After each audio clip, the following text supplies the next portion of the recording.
أشرقت نفسي بنور من فؤادي حينما رددت يا رب العباد، وانتشت روحي وصار الدمع يجري.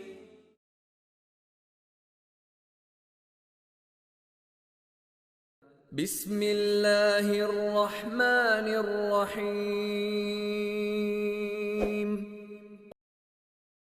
قل يا أيها الكافرون لا أعبد ما تعبدون ولا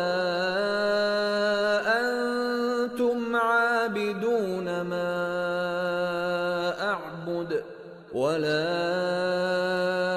أنا عابد ما عبدتم ولا أنتم عابدون ما أعبد لكم دينكم ولي دين.